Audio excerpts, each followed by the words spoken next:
estabelecer calendário para as refeições, por exemplo, período, ou então estabelecer previamente refeições que o indivíduo vai consumir, mas ele, antes de ir para o local, ele já criar na cabeça dele meio que um script do que ele vai fazer.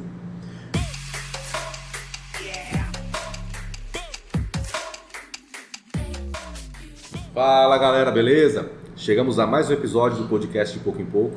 Podcast voltado ao empreendedorismo, mas não pela ótica e pelo glamour, depois tudo deu certo. Aqui conta a história, a trajetória, os perrengues, mas que fizeram uma boa ideia, sair do campo das ideias e se tornar realidade.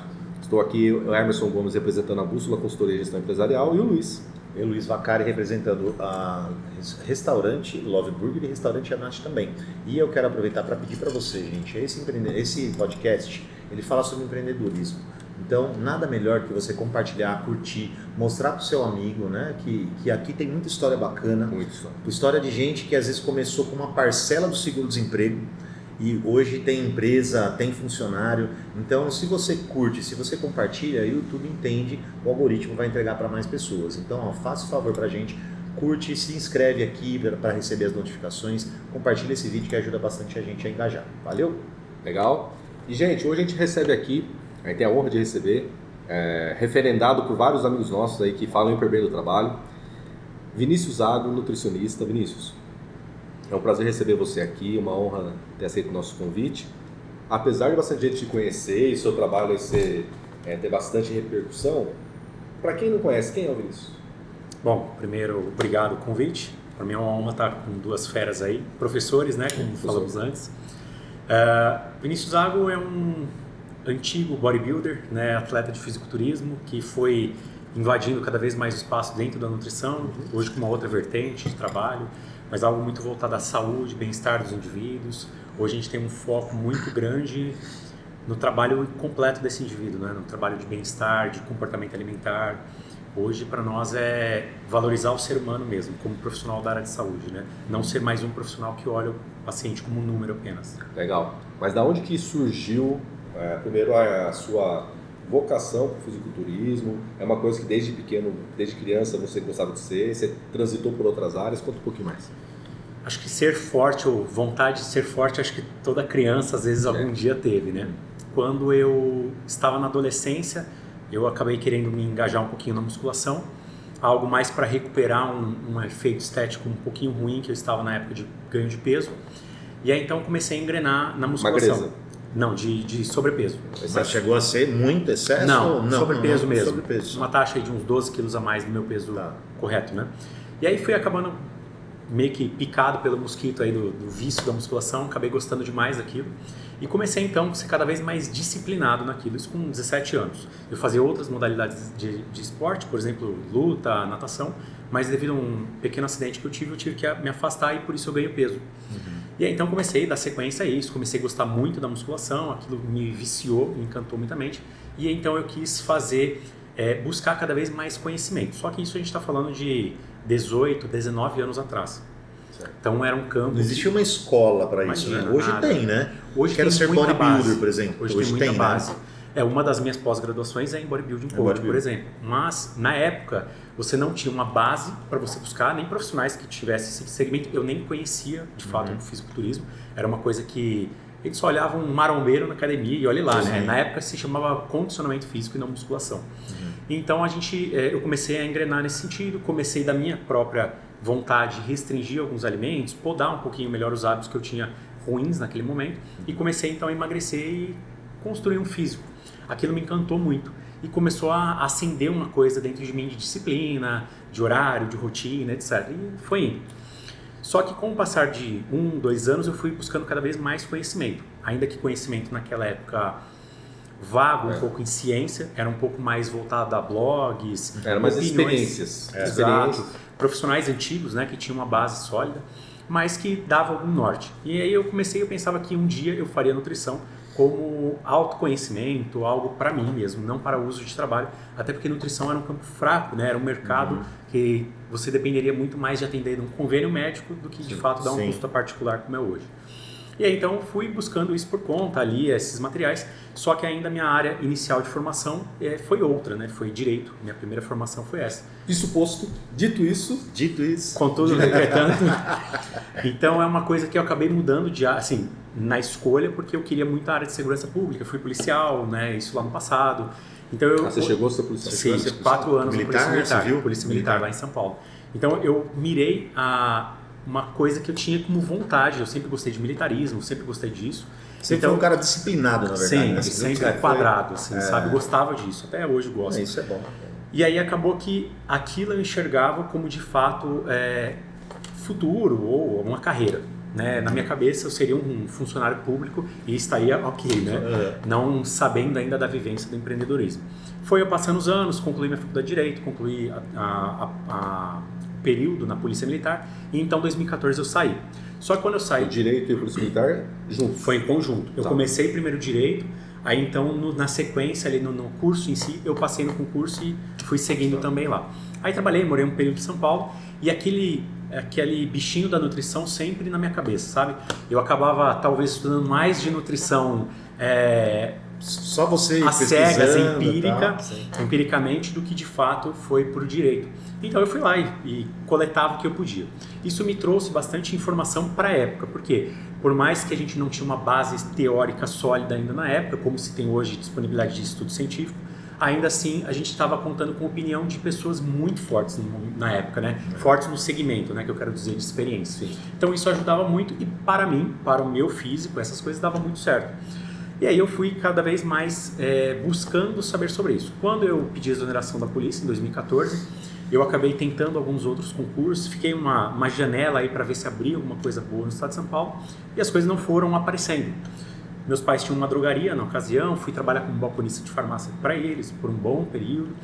Só que aí então, nesse meio tempo, eu falei, bom, eu estou livre de uma rotina muito fechada como era na polícia, então hoje eu vou fazer a minha primeira competição de fisiculturismo, vou competir, porque eu tinha muito sonho disso. O competir para mim não era estar na competição em si. Tá, mas aí o teu físico você foi moldando com o conhecimento desses profissionais. Aí vamos lá. Aí inicialmente eu fiz por conta própria, depois eu busquei treinadores nessa área.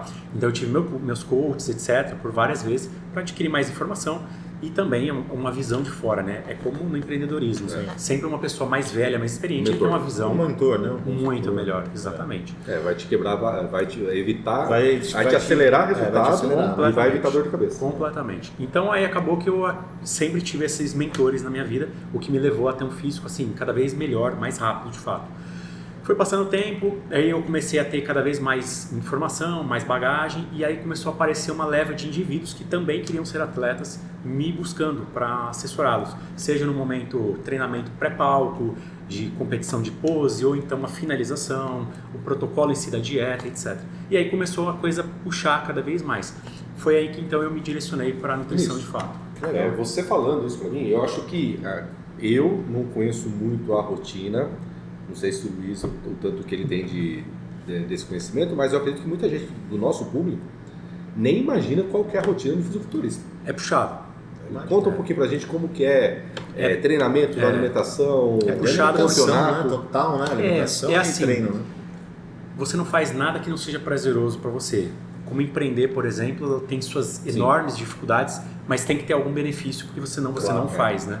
O fisiculturismo é igual. Se você não tiver vendo um propósito nisso, uma vantagem nisso, você não consegue seguir. E esse propósito, ver ele acontecer pouco a pouco, você montar esse quebra-cabeça pouco a pouco, é o que te motiva a perseguir esse objetivo. Então, por exemplo, na época que eu era competidor, para a minha genética, eu tinha que sofrer muito. Comer pouco e fazer muito exercício aeróbico. Uma média de 2 horas por dia de aeróbico, 2 horas de musculação e comer feito uma menina. Por dia, velho. Então, o que acontece? É algo que sobrecarrega qualquer mente normal, né? Não tem jeito. Você está falando de 4 horas treino por 3 dia. horas 2 de aeróbica, horas. 2 de musculação. Musculação. Então sobrecarrega muito. Você achando que a sua meia horinha tá... E eu achando que fazer crossfit ali meia horinha no Então o que acontece? Quando se trata do esporte, a gente sabe que o indivíduo... É alto rendimento, né? Ele tem que se doar por completo. Então para mim isso era um prazer, porque eu sabia que tinha alguma retribuição. Seria, sei lá, um fardo se não tivesse uma retribuição ali, mas tinha. Então, e foi rápido? É rápido esse retorno? Porque 4 horas por dia, num mês, você já vê resultado, né? É que aí, de fato você vê semanalmente acontecer. Semanalmente. Né? Se você é um cara regrado com a execução da sua dieta e regrado com exercício aeróbico, etc. Mas eu acho que daí, Vinícius, me corrija se eu estiver errado, não é só o exercício e nem é só a alimentação. Eu acho que toda uma rotina, né? Sim. Dormir. Né? Então, aí tem um outro detalhe. E também quando a gente pensa em fisiculturismo, a gente, quando está falando de uma preparação mais apertada, nós estamos falando de 3 a 4 meses de extrema rigidez. Mas foram anos até chegar naquele físico. Então, assim, entenda que a finalização é como se você pegasse uma pedra que ela já foi esculpida e você só está polindo os detalhes dela para realçar aquilo. Mas a construção, a lapidação foi feita ao longo dos anos. Então, para você ter um físico competitivo, são 4, 5, 8, 10 anos, às vezes, para depender do indivíduo. Para então você dar o detalhe final para chegar na competição. Porque eu imagino que deva ser um treinamento totalmente diferente de você ir numa academia normal. Porque tem músculos ali que você vê dos fisiculturistas que você nem imagina que você tem. É que tem dois fatores, né? Primeiro, o fisiculturista ele vai trabalhar como se fosse um formão e um martelo na mão. Eu quero aquele resultado. Então, de fato, você tem hoje aparelhos com uma biomecânica fantástica para que você atinja a vírgula ali do que você quer do detalhe do músculo. Mas também tem a questão da redução do percentual de gordura. O que acontece? Por que a gente não vê todos os músculos? Porque a gente tem uma capinha que envolve... No meu caso, eu tenho uma capona, cara. Não, no meu caso é normal. Se eu tirar a camisa, você vai ver 2 músculos. Eu falo assim, eu gosto do meu abdômen, ele é definido, velho, em um só. É isso aí. Fica só um musculão, assim. Não precisa decorar vários nomes, por exemplo. Então tem esses detalhes que aí talvez não enxergue por conta disso. Tem um edredomzinho, uma capinha de picanha aí em volta desse físico. E o nível de análise para um campeonato, eu acredito que os jurados eles têm uma certa rigidez ali. Tem. O campeonato ele sempre vai observar a harmonia desse físico, então proporção. Né? Nada adianta o cara ser muito bom no tronco e ruim nos inferiores. Ou então vice-versa. Esse indivíduo tem que ter proporções entre grupos específicos. Isso é até brincadeira de academia, né? Quando o cara é muito forte aqui em cima e muito fino embaixo. Os caras falam que é o Doritos, né? O cara Doritos é foda. Doritos é desse tamanho em cima e fininho embaixo. Então tem esse detalhe, tem o aspecto de definição, o aspecto de volume muscular. Então tem uma série de coisas que são critérios ali de julgamento.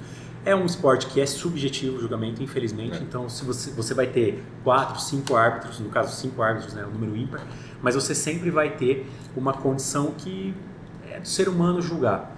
Então, você não tem um aspecto objetivo como o indivíduo que cruza uma linha de chegada. Quem cruzou primeiro ganha. Sim. Esse é um fato. No físico é subjetivo, né? Às vezes você fica um tanto chateado às vezes, com os resultados, porque você não entende muito a cabeça do juiz. De quem por que ele julgou, né? Até mesmo porque a harmonia são critérios também. Né? O que é harmônico para um assim, pode ser o que deixou muito em evidência, né, hoje o fisiculturismo foi a questão da internet, né? Total. O Instagram, o Renato Cariani, Paulo Musi, Júlio Balestrin, foram esses caras que começaram, porque se você pegar 5 anos atrás, nem era falado muito, né? Logicamente, era um nicho muito fechado, sempre existiu fisiculturismo, só 50 anos atrás, 100 anos atrás já tinha. Exatamente. Mas para massa foram eles. Para você ter uma ideia, quando eu tinha 18 anos, eu fui ver um dos maiores atletas do mundo, Ronnie Coleman, em São Paulo, quando ele veio lá no Instituto Biodelta, em São Paulo, na Teodoro Sampaio. Eu era um moleque só com sonho, né? E aí o que acontece? A gente foi lá ver ele num local lá, né, que é o instituto, e assim, era, sei lá, se tivesse 30 pessoas para vê-lo, era muito. E a gente estava falando do cara que mais ganhou título no planeta. Era um cara bizarro, ele era um americano, né? Gigante. A gente sabe que o esporte maior, assim, melhor possível, está nos Estados Unidos. E a gente está falando aí como se você visse um animal no zoológico. É uma coisa tão surreal de você ver de perto. A gente está falando de 150 quilos de músculo. 150 quilos? Num off. Que não é % de gordura. Se tiver num palco, 138 quilos com 4% de gordura, 3% de gordura. É uma coisa bizarra. Então você vê isso como eu fazia essa comparação, como você vê um rinoceronte no zoológico. É impressionante. E na época, quando eu tinha 18 anos, a gente está falando de praticamente 18 anos atrás, esse indivíduo estava num evento simples, quase não tinha ninguém. Hoje, as feiras no Brasil movimentam milhões e milhões em dinheiro, em público, etc. Então mudou muito o contexto, muito pelos influencers. Mas também porque isso se tornou um negócio. Meu negócio, perfeito. Então, talvez o que era um gosto... Não, você tem as feiras em São Paulo, você tem que os caras fazem lá, É isso aí. as barracas de whey protein, de anabolizantes. Cara, é um mercado Pra bilionário hoje. e assim, são valores absurdos para o cara colocar um stand, por exemplo, num local desse. Absurdo. E o que falou tudo, o que movimentou foi o business, né? O mercado. Porque assim, a gente tinha os influencers que eles estavam muito produzindo conteúdo no YouTube. Né? O YouTube sempre, ele foi a porta de entrada para muito disso, porque o pessoal trazia conteúdo por lá. Só que esse indivíduo, ele também estava associado a alguma marca que estava patrocinando ele. Então, naturalmente, uma marca também queria projetar esse cara, porque era retorno, era um promotor da marca. Se torna um produto. É isso. Então, assim, de fato, é o mercado de... Criou-se um mercado, né? Criou-se um mercado. Muito gigante. Muito bom. Hoje é absurdo. É o segundo maior mercado do mundo em termos de suplemento. Então, o Brasil está na ponta mesmo. É mesmo? E aonde que foi o pontinho de virada para a nutrição? E aí, bom, comecei a trabalhar com alguns atletas. E eu tinha um prazer monstruoso, ainda tenho, né? Uma coisa visceral ali, medular com a nutrição, com cuidado.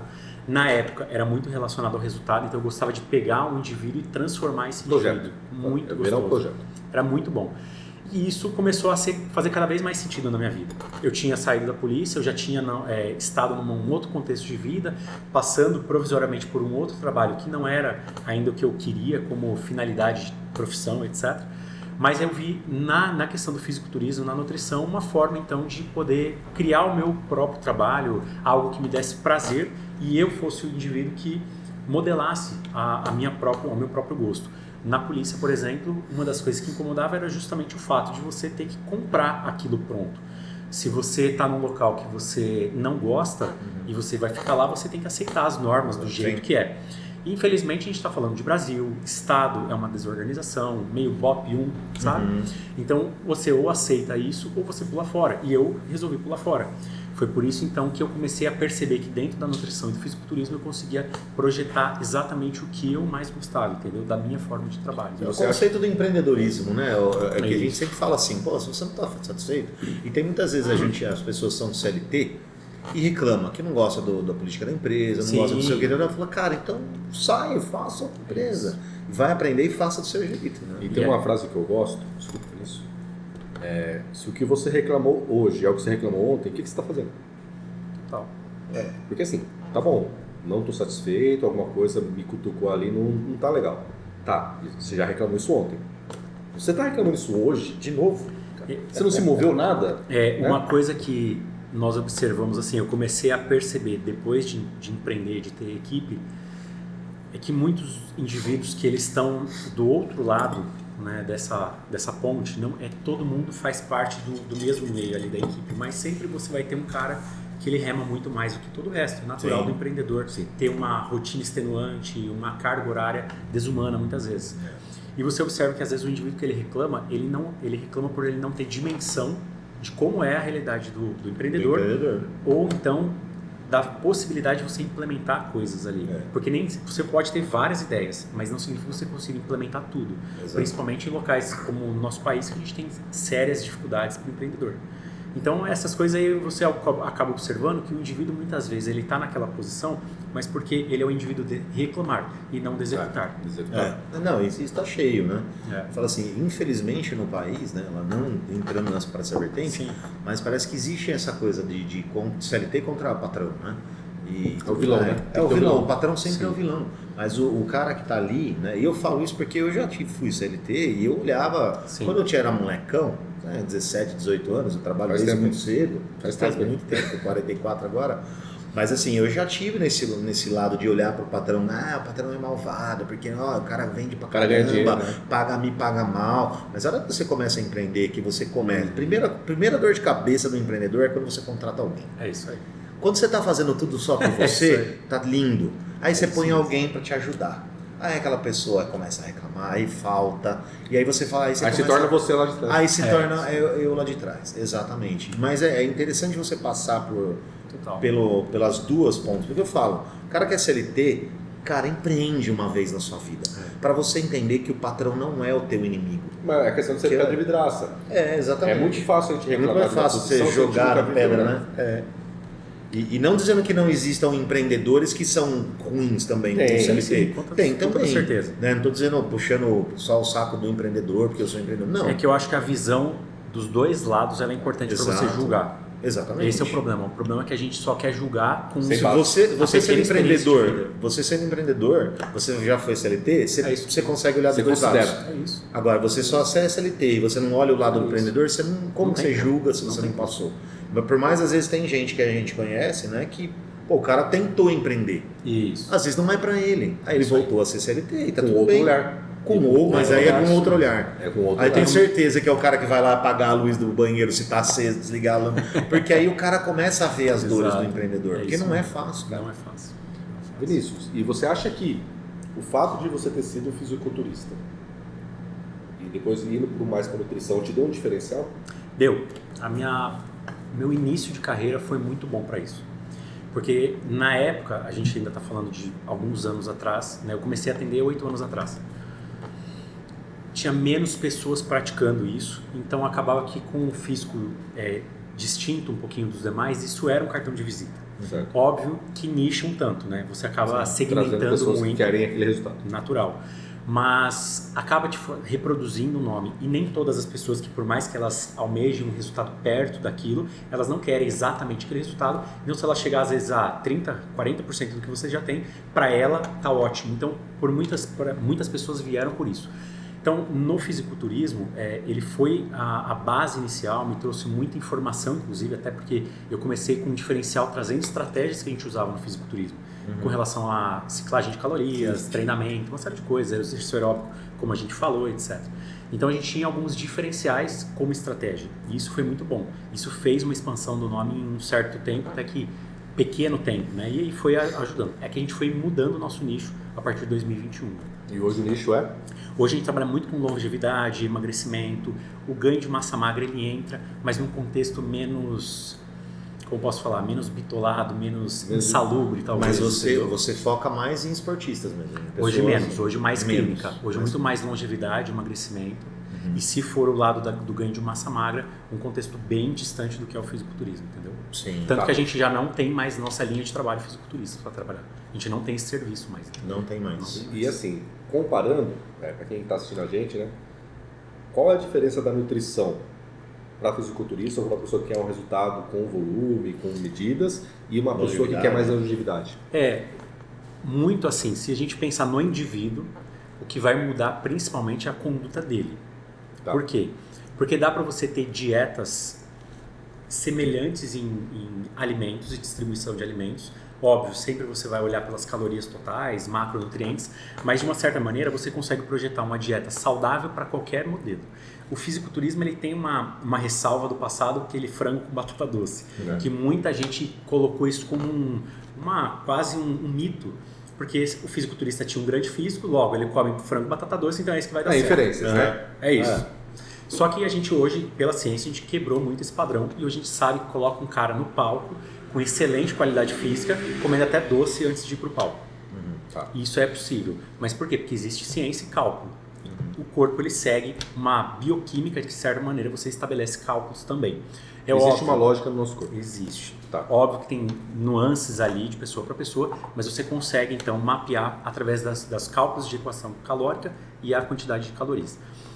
O que eu falo que muda do indivíduo? Porque o público que vai para um fisiculturismo, um público mais raiz da musculação, ele é um cara muitas vezes muito disciplinado. O que difere muito do público que vem de uma faixa de sobrepeso e obesidade, ou mesmo um indivíduo que nunca teve contato com alimentação e treinamento e está buscando a sua longevidade. Mas normalmente o indivíduo que também está buscando longevidade, a gente está falando do 35 mais, e esse cara, poxa, ele não quer também ter essa disciplina rigorosa. Ele quer sair com seus filhos, sair para um local para comer, etc. Vivenciar outras coisas que não seja rigidez. E tá tudo certo, dá para levar muito bem. A diferença muitas vezes no resultado é em relação à conduta. Agora, se você pensar em planejamento, você tem que fazer de acordo com o indivíduo. O Luiz é um cara, o Emerson é outro. Nós sabemos que ele tem preferências diferentes do Emerson, por exemplo. Então, eu tenho que me adaptar para ele e me adaptar para você. O erro é a gente tentar fazer um modelo padrão. Criar um método. Criar um método, sim. O método eu acho que tem que existir, mas, sim. Mas padronizar o mesmo caminho para todas as pessoas. Digamos que você pegasse as estratégias do fisiculturismo e implementasse para todo mundo da mesma forma. Não daria certo. Entendeu? Você vai estourar um. Então não dá certo. Então, o lance, principal, assim, eu acho que é na individualização. Mas isso que é legal, às vezes, eu já passei por exemplo, nutricionista de convênio e particular. É muito melhor um particular, até porque o de convênio, ele é cobrado para ser rápido. Então ele pega um papel ali, é isso aqui. Então, mas aí, a gente não pergunta, não faz exame, não faz nada, né? Eu acho que o problema às vezes não é a pessoa, é o modelo. Por quê? Eu já passei em médicos que no convênio não dava, porque a pessoa não tinha tempo de olhar no teu olho. E o mesmo no particular. E o mesmo médico no particular, ele tem um outro desempenho. Sim. Então, assim, às vezes o modelo, o processo, aquela estrutura engessa a pessoa para falar assim, não dá para você fazer o seu melhor trabalho aqui. Né? Então, eu concordo com você que o particular é bem melhor do que o convênio. Eu não sei se o profissional muda. Né? Às vezes pode ser isso também, né? Mas é interessante essa parte da disciplina. Por exemplo, eu já passei por alguns nutricionistas. Cara, eu não consigo ter disciplina para comida.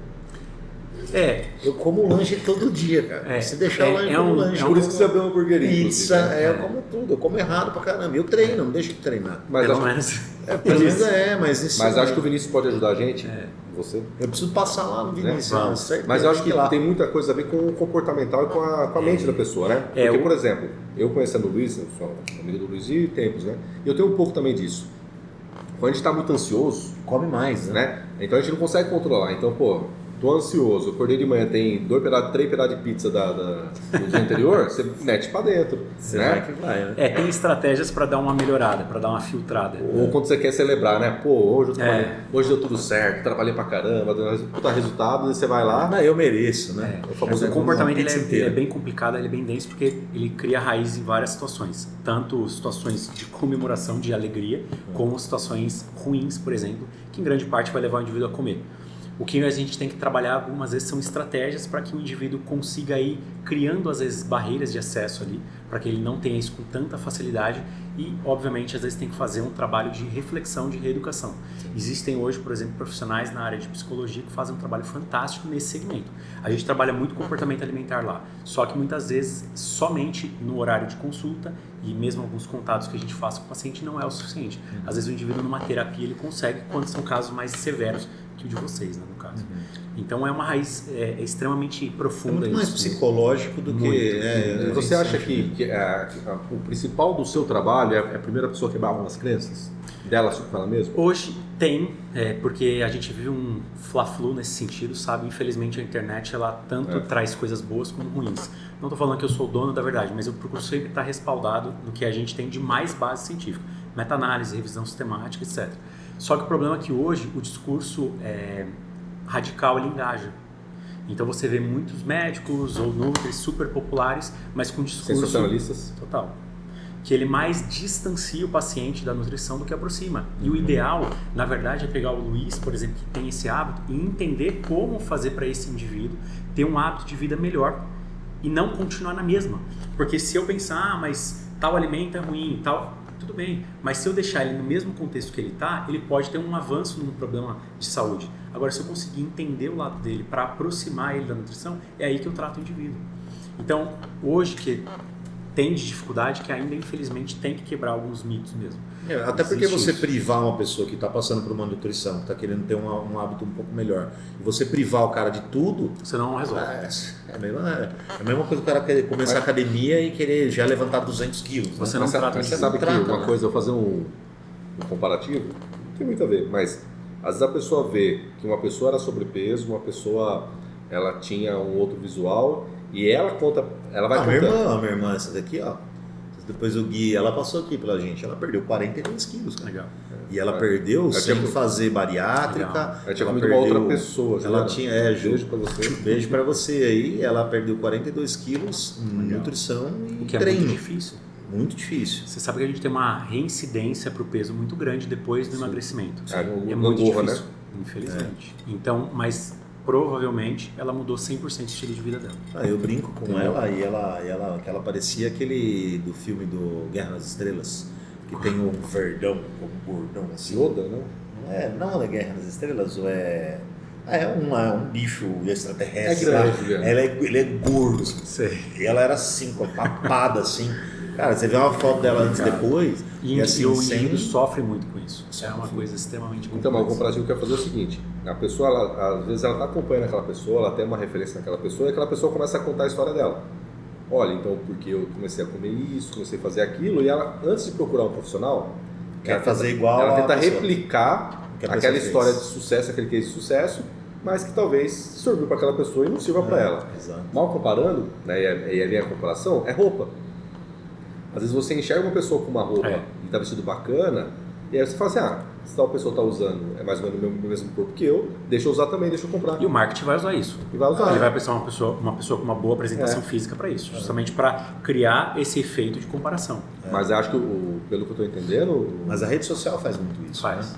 Né? De E forma a mesma velada, coisa, às como vezes. você falou da roupa, cara, existe um estudo de tom de pele para você saber qual é a gente já passou algumas pessoas, né? Acho que passaram duas, né?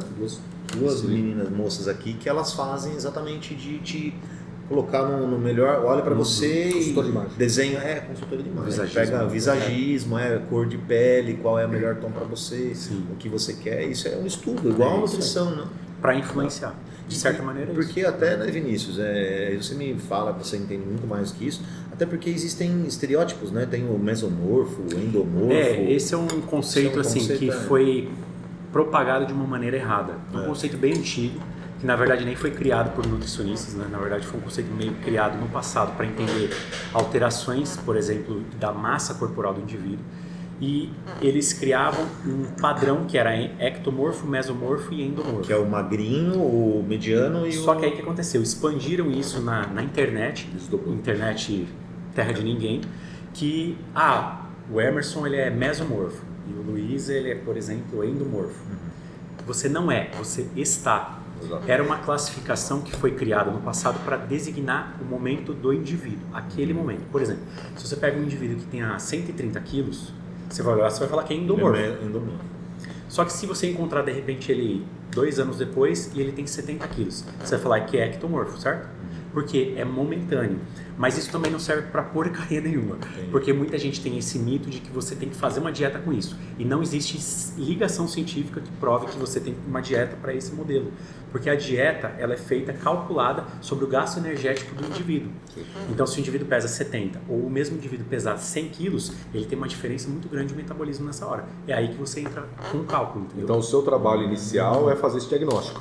Faço esse levantamento. Óbvio que a gente vai... Hoje a gente tem, como eu falei, tem um trabalho muito grande em comportamento. Então, se eu vejo que é um indivíduo que ele tem um problema comportamental, a gente vai dar foco na consulta sobre isso. Eu pego o formulário antecipado, né? Então, eu já tento levantar as informações ao máximo para que eu destine essa consulta muito focada nesse aspecto. É um indivíduo que é massa magra, que ele quer um físico mais volumoso, etc. Eu vou direcionar ele, analisar o treino dele, eu vou analisar a dieta dele, o objetivo, quanto tempo ele quer. Então, obviamente, vai de caso a caso. Mas tem o lado que a gente tem que regular o sono do indivíduo, regular a ingesta hídrica, regular a questão do comportamento com estratégias, dialogar sobre a estratégia e aí também usar uma dieta, montar uma dieta que seja individualizada, para que então tenha adesão. É um outro mito, interessante, né? Porque para você ver na internet, eu vi isso na internet. Exato. Então, para mim, é aquela coisa de você falar assim, não, tem aquele cara que ele pode comer uma folha de alface e engorda 5 quilos. Enquanto tem aquele cara que é o magrinho, né? Pode que comer um leão. Pode comer um leão e ele não engorda nunca, que é injustiça. Mas na verdade o que você está dizendo é que existe um momento metabólico que ele está passando. A gente, infelizmente, nem todo mundo nasceu com uma super genética. Sim. O Pai do Céu agraciou uns e outros. Tem gente que é o cara que come até a lua e o cara fica... O cara é um palito.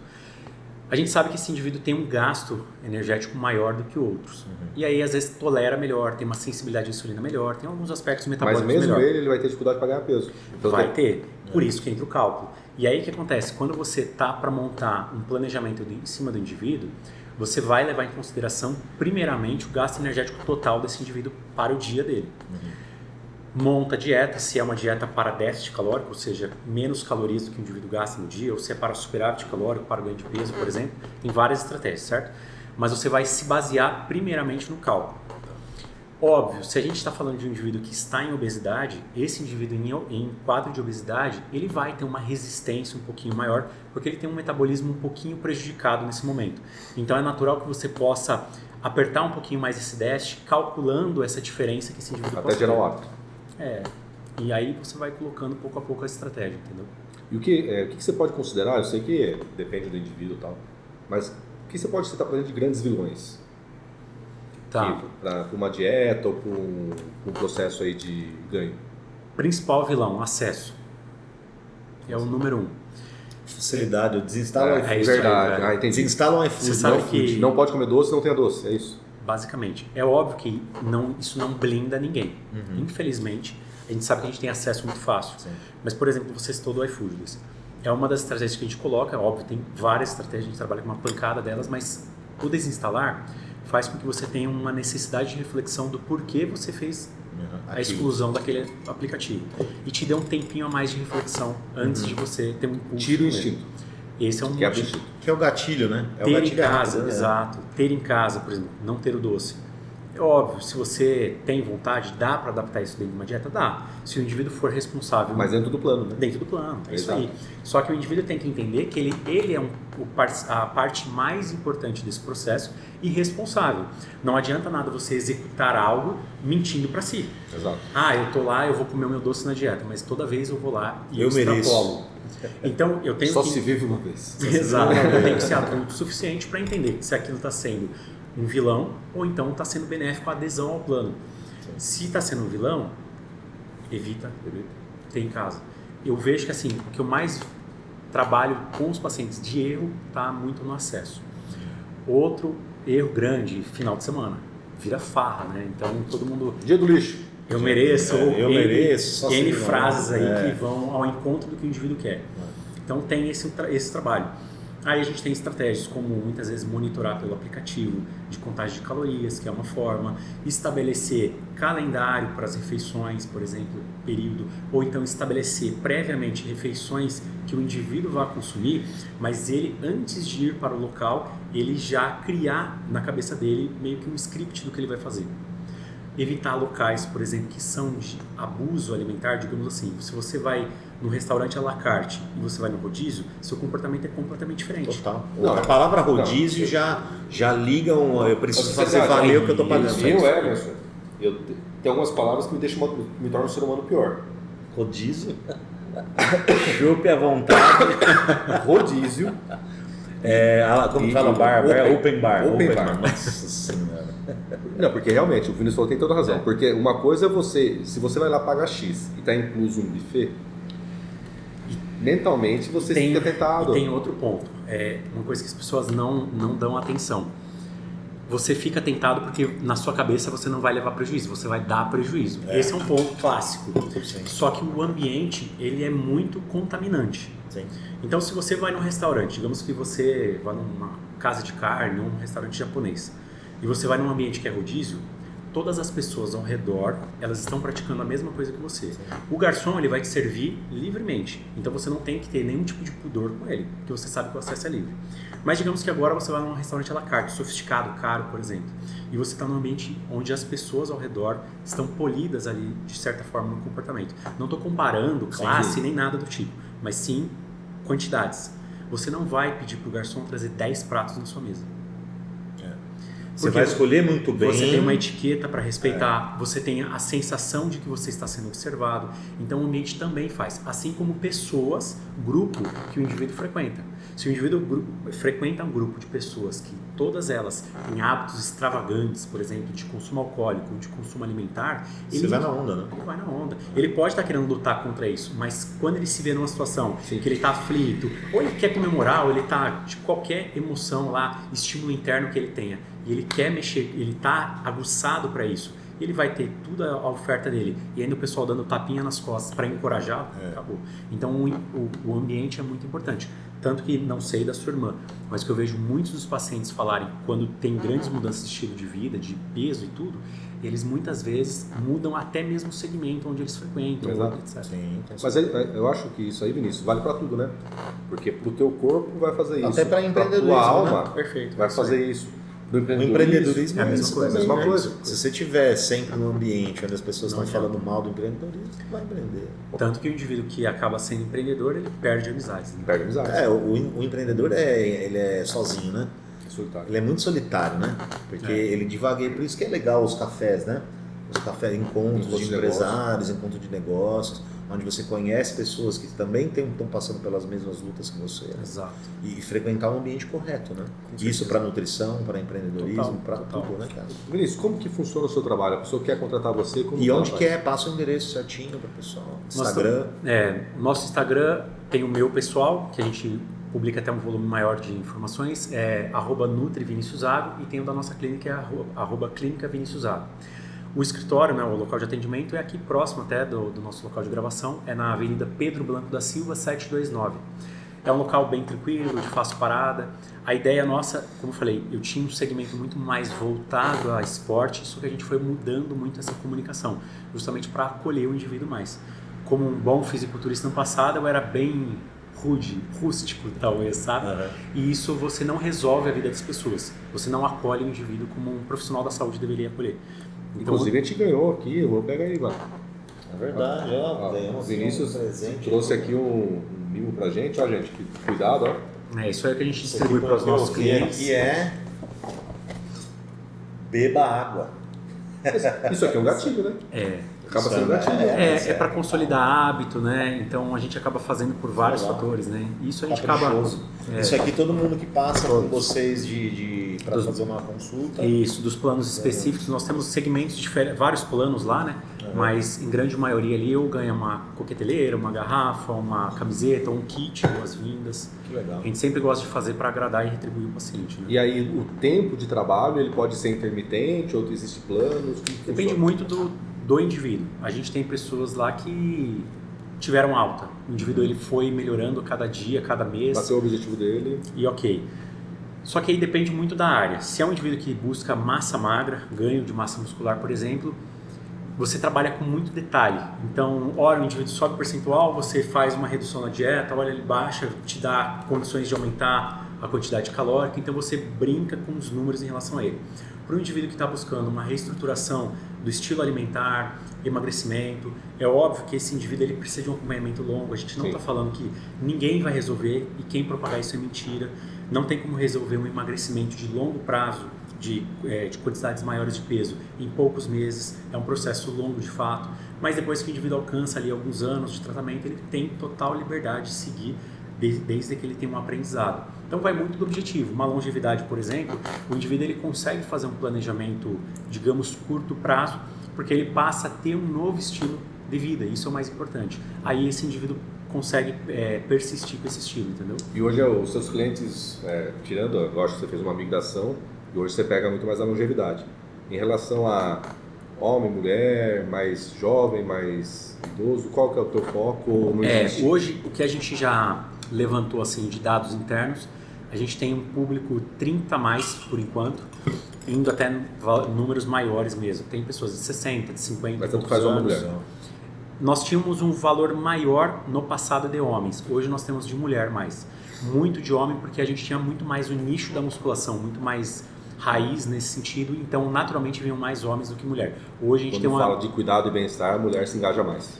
Eu acho que se engaja mais e talvez o homem ele tem um time mais lento para ele buscar a ajuda, o apoio necessário para isso. A mulher ela acaba buscando isso mais facilmente, entendeu? Então tem esse detalhe, acho, de público, entendeu? Não parece, mas esses 42 minutos que a gente está batendo papo, passa rápido. Projetos, então o que você pensa para o futuro? Tem alguma coisa projetada aí para esse ano, para o ano que vem?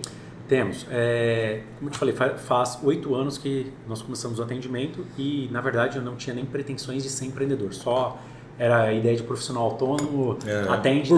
Por conta. E aí, em 2021, que a gente começou a ter um insight maior em busca disso e a gente começou a dar os passos para ter uma equipe, para buscar uma coisa de sofisticação melhor, de entrega melhor.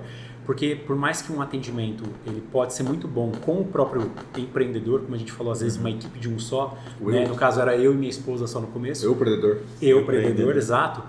Você perde a possibilidade de ajudar mais pessoas, de expandir, de fazer seu nome expandir, não tem jeito. Então para que a gente pudesse dar maiores passos, a gente resolveu então empreender e começou aí a abrir o CNPJ e foi fazendo isso pouco a pouco. Não, tem um trabalho de marca aqui já. Aí a gente pagou a identidade visual, entendeu? Então a gente mudou, era um outro visual, era um visual mais agressivo um pouco, formas mais quadradas, etc. Então a gente fez uma comunicação diferente com o público.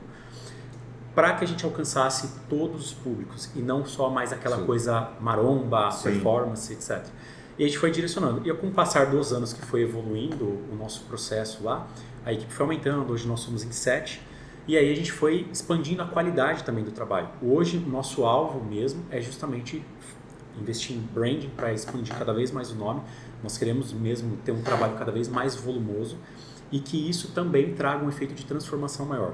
Porque no passado eu gostava muito de trabalhar com projetos físicos ali, estéticos, né? No sentido de ver um cara do zero chegar num grande físico. Hoje a minha satisfação é maior quando eu vejo que um indivíduo que ele era sedentário, comia mal, hoje ele come bem e faz exercício. Então, e vive melhor, né? Para mim isso aí é uma satisfação maior. Então, e a gente tem vários cases assim. Vamos dizer que o seu foco e o que estava prazer antes era a foto. Então, hoje é transformação de vida. E hoje é transformação de vida. Total. Então a gente tem vários cases nesse sentido. E é uma coisa, você ajuda muito mais esse indivíduo a transformar a vida do que só colocar um cara com uma estética hard, entendeu? Sim. Até mesmo porque uma estética hard, ela tem o seu peso. Tem o seu peso e custo à saúde. Não vem de graça. Fisiculturismo não é saudável. Eu posso falar porque fiquei anos nisso. Sim. Muita gente às vezes quer fazer uma fantasia em cima disso. Não é saudável. E o indivíduo que ele está buscando estilo de vida... É alta performance, né, cara? É a mesma coisa que você turbinar teu carro, né? O motor que era para durar 1 milhão de quilômetros vai durar 500 mil, né? É isso aí. Então é um ponto que assim, hoje nosso foco, tanto que dentro da nossa visão como empresa, está o maior número de transformações de vidas possíveis. Então a gente quer fazer nesse trabalho. A gente tem vários projetos, a gente tem um projeto que é voltado a comportamento alimentar, um grupo muito próximo de pessoas, a gente faz alguns eventos online, esse ano a gente quer fazer evento presencial, então a gente quer fazer um evento para trazer para os nossos clientes, como a gente conversou antes do André, que ele ganhou o nosso desafio, foi algo que a gente fez de retribuição para engajar os nossos clientes, entendeu? Para gerar uma transformação maior. Ótimo. Muito bom. Vinícius, na reta final a gente sempre pede para o amigo empresário que está aqui, a gente está vendo a nossa história aqui, escutou a sua história, as transformações, a coragem de mudar, de empreender. Dessa pessoa que está assistindo a gente, por que você aconselha ela a empreender? Bom, tem várias vantagens, você só precisa ter disciplina, rigidez, porque não é fácil, mas é o único meio, ou talvez um dos poucos meios, que você vai ter plena liberdade financeira. Plena, ninguém está falando em ficar milionário, porque a gente sabe que não é fácil, não acontece só em filme, mas é frente a uma renda média mensal que a gente tem do brasileiro hoje. Ao ir você ir no mercado, por exemplo, às vezes uma família que ganha pouco tem dificuldade de comprar ali as compras, de ter acesso a prazeres, como por exemplo, vem aqui no Love Burger comer um sanduíche gostoso. Não é para todo mundo, pode ter um preço bom, mas uma família que ganha muito pouco tem condições que são restritas. 3, 4 filhos. E a gente está falando de uma situação que não deveria ser assim. Empreender, ele te possibilita viver, experienciar coisas novas, coisas que talvez você tenha limitações de vida. E eu acho que, para mim, assim, o ponto mais importante que me faz gostar do processo é o fato de saber que eu faço do meu jeito. É óbvio que a gente busca, ouve cliente, faz NPS, e a gente tem um controle rígido de tudo, colhe feedback de paciente constantemente. Mas o que eu quero dizer, fazer do seu modo, é você saber que você consegue projetar algo melhor todas as vezes, todo mês, todo dia. Então essa é a diferença, você tem o prazer de fazer do seu jeito. E quando você é CLT, você compra o combo daquele jeito, não tem como você mudar. Que era o que eu tinha quando era na Polícia Militar. Então hoje eu tenho a possibilidade de fazer o meu trabalho. Se algum deu certo, você vira a chavinha. Crescer do meu jeito. Como eu sempre tive uma boa disciplina, até pelo fisiculturismo, era natural que eu conseguisse perseguir isso. Então, criar o seu legado. Né? Empreender é fundamental, eu acho, para o indivíduo ter prosperidade, de fato. Boa. Muito bom. Vinícius, um excelente papo, quase 50 minutos. A gente agradece aí da tua presença. Foi muito rico, né? Muito. Pra gente, a gente aprendeu aqui uma área que a gente quase não domina. Acredito que o pessoal tenha gostado bem. Agradeço aí da participação, da presença. Luiz. Valeu, Marcelo. Mais uma. Muito obrigado, Luiz. Valeu, Emerson. Obrigado, viu? E assim nós chegamos ao fim de mais um episódio do podcast De Pouco em Pouco. Um podcast voltado ao empreendedorismo, mas não só pela ótica e pelo glamour, depois tudo deu certo. Aqui a gente conta a história, trajetória, os perrengues, mas que fizeram uma boa ideia, sair do campo das ideias e se tornar realidade. Até a próxima.